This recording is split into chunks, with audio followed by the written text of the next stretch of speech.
বাংলাদেশকে গণতান্ত্রিক প্রক্রিয়ায় নিয়ে যাওয়ার পথে বাধা দিতে এই পরিকল্পনা করেছে। হে আল্লাহ, ইয়া রাব্বুল আলামিন, তোমার রহমতের চাদর দিয়ে আমার ভাই ওসমান হাদিকে তুমি রহম করো। প্রিয় দর্শক, আমি এই মুহূর্তে রয়েছি নিউ ইয়র্কের জ্যাকসন ডাইভার্সিটি প্লাজা এবং আপনারা দেখতেই পাচ্ছেন হাদির উপর হামলার পর পুরো বাংলাদেশ যেভাবে বিক্ষোভে ফেটে পড়েছে, ঠিক একইভাবে নিউ ইয়র্কে যারা 24শে জুলাই আন্দোলনের সাথে ছিলেন তারাও কিন্তু একইভাবে বিক্ষোভ এবং প্রতিবাদে ফেটে পড়েছেন। এটি কিন্তু তাদের 2 দফা প্রতিবাদ সমাবেশ হচ্ছে ডাইভার্সিটি প্লাজায়। এই মুহূর্তে তাপমাত্রা -10 ডিগ্রি সেলসিয়াসের নিচে, কিন্তু এত কনকনে শীতকে উপেক্ষা করে তারা তাদের বিবেকের তাড়নায় প্রবাসী বাংলাদেশিরা এসেছেন। আমরা দেখাচ্ছি প্রবাসী বাংলাদেশিরা আসলে তাদের অনুভূতিটা কি এবং একই সাথে তারা আসলে কি বলছেন এই ঘটনার পরিপ্রেক্ষিতে। আপনারা দেখেছেন যে বাংলাদেশে হাদির উপরে কি নৃশংসভাবে আক্রমণ করা হয়েছে, হাদিকে হত্যার চেষ্টা করা হয়েছে। জুলাই প্রথম সারির যারা নেতৃত্ব দিয়েছিলেন, এটা জুলাইয়ের আন্দোলনের প্রতি আমি মনে করি জুলাই আন্দোলনের প্রতি একটা হুমকি, জুলাই আন্দোলনকে দমানোর একটা চেষ্টা। হাদির উপর যে হামলা হয়েছে এটি আমাদের বাংলাদেশের উপর হামলা, আমাদের জুলাইয়ের চেতনার উপর হামলা এবং ভবিষ্যতে হাদি হচ্ছে ফ্যাসিজমের এগেইনস্টে একটা সিম্বল ছিলেন এবং অন্যান্য নেতাদের উপর হামলা যে আগামী দিনে হবে না সেটার কোনো গ্যারান্টি নেই। এখানে অনেক বড় চক্রান্ত চলছে। আমরা চাই এইসব চক্রান্ত নস্যাৎ করে সামনে ইলেকশন হোক এবং হাদিও আমাদের মাঝে সুস্থ হয়ে ফিরে আসুক এবং সামনে সকলেই নিরাপদ এবং নিরাপত্তা নিশ্চিত হোক আমাদের সকলের প্রিয় ওসমান হাদি, যিনি ইনকিলাব মঞ্চের আহ্বায়ক এবং মুখপাত্র, তার উপর যে বাংলাদেশের জুলাই আগস্ট পরবর্তী সময়ে আমরা কাম্য করতে পারি না, কারণ এই ধরনের হামলা বাংলাদেশের স্বাধীনতা, সার্বভৌমত্ব এবং নির্বাচন বানচালের ষড়যন্ত্র বলে আমরা মনে করি।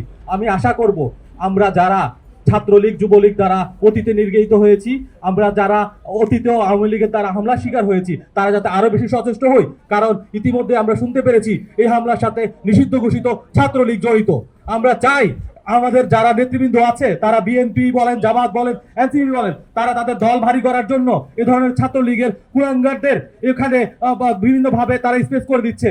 আমি আজকে ঠান্ডার মধ্যে এখানে হাজির হয়েছি। আজকে বাংলাদেশে যা ঘটেছে সেটা বর্বরোচিত, এটা কাম্য না। জুলাই আন্দোলনের যোদ্ধাদেরকে এইভাবে একে একে শেষ করে দেওয়ার ষড়যন্ত্র যদি করে থাকে, সেই ষড়যন্ত্র আমাদেরকে নস্যাৎ করে দিতে হবে।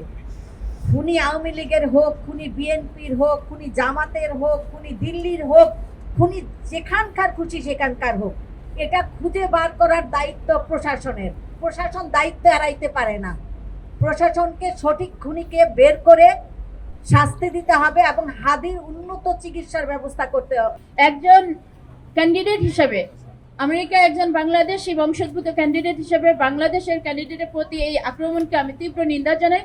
এটা আমাদের গণতান্ত্রিক পরিবেশের জন্য হুমকি স্বরূপ এবং রাজনৈতিক কর্মকাণ্ডের প্রতি অবিচার। এটা কোনোভাবেই কাম্য ছিল না এবং আমরা ভবিষ্যতে এটা দেখতে চাই না। জানেন না, বাংলাদেশে এখন ঘরে ঘরে হাদির জন্ম হয়েছে, হাসনাত মাহমুদের জন্ম হয়েছে। আপনারা এই বাংলাদেশকে আর দবায়ে রাখতে পারবেন না। আপনারা যারা ভাবছেন যে বিদেশে বসে পরিকল্পনা করবেন আর আমাদের সন্তানদেরকে হত্যা করবেন, ওই দিন চলে গেছে। ভুলে যান, বাংলাদেশ আর কারো তাবেদারি করবে না। বাংলাদেশ বাংলাদেশই থাকবে। বাংলাদেশ নাহিদ হাসনাতদের বাংলাদেশ সামনের দিকে এগিয়ে যাবে। মহাকাশ ভারী, চন্দ্র সূর্য গ্রহ তারা ছাড়ি, গোলক দোলক গোলক ভেদিয়া, খোদার আসন আরশ ছেদিয়া, ও ঠিয়াছি চির বিস্ময়ে আমি বিশ্ববিধাত্রী। কমললাটে রুদ্র ভগবান জলে, রাজ রাজ টিকা দীপ্ত জয়শ্রীর বলবীর চির উন্নত মহী। একটা কথাই, আওয়ামী লীগের জানতে না পারলে হাদিরা বাঁচবে না। আওয়ামী লীগের জানতে হবে। বিশেষ মানব জাতির জন্য ক্ষতিকর আর বাংলাদেশের জন্য ক্ষতিকর হলো আওয়ামী লীগ, আর এই আওয়ামী লীগের ব্যাঙ্গে দিতে হবে। আওয়ামী লীগের ব্যাঙ্গে দিতে হবে। বাংলাদেশকে গণতান্ত্রিক প্রক্রিয়ায় নিয়ে যাওয়ার পথে বাধা দিতে এই পরিকল্পনা করেছে। এই পরিকল্পনা করে শুধুমাত্র হাদির উপরে গুলি চালিয়ে বাংলাদেশকে কোনোভাবে গণতান্ত্রিক প্রক্রিয়ায় ফিরত আনা থেকে বিরত রাখা যাবে না। একটা জিনিস স্পষ্ট করে বলতে চাই, শুধুমাত্র হাদিকে দমিয়ে রেখে লক্ষ্য হাদির পদযাত্রা রুখে দেওয়া যাবে না। একটা কথা স্পষ্ট, আমি ইন্টারিয়াম সরকারকে স্পষ্ট ভাবে বলতে চাই, বাংলাদেশের ইন্টেলিজেন্সদেরকে বলতে চাই, বাংলাদেশ পুলিশকে বলতে চাই, 24 ঘন্টার সময় এর মধ্যে বিচারের আওতায় আনতে হবে। যদি গ্রেফতার না হয়, যদি আমার ভাইয়ের রক্তের দাগ শুকানোর আগে এই হত্যাকারীরা গ্রেফতার না হয়, আমরা বাংলাদেশ অচল করে দিব। আমার ভাইয়ের রক্তের উপরে দাঁড়িয়ে কোনো অন্যায় সহ্য করা হবে না। হে আল্লাহ, ইয়া রাব্বুল আলামিন, তোমার রহমতের চাদর দিয়ে আমার ভাই ওসমান হাদিকে তুমি রহম করো। হাদি ভাইয়ের যদি কিছু হয়, বাংলাদেশের কমিউনিটিতে প্রত্যেকটা এলাকায় জায়গায় জায়গায় আমরা একটি কোয়ালিশন গ্রুপ তৈরি করব। অন্তর্বর্তীকালীন সরকার প্রধান উপদেষ্টা ইউনূস স্যারকে জানাচ্ছি, আপনি দ্রুত 24 ঘন্টার মধ্যে বাংলাদেশের প্রত্যেকটি এলাকায় এলাকায় একটি গ্রুপ অফ কোয়ালিশন আপনি তাড়াতাড়ি বিধান এবং কার্যকর করবেন। দেখে মনে হলো যে জুলাই এখনো বাংলাদেশে থামে নাই, জুলাই এখনো বাংলাদেশে জীবিত।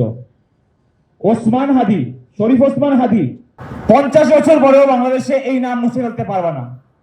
তুমি যতই চেষ্টা করো ওসমান হাদিদেরকে মারতে পারবে না। তারা মরার জন্য আসছে, মরে তারা জীবন দিয়ে গেছে, বাংলাদেশকে তারা স্বাধীন করে ফেলছে।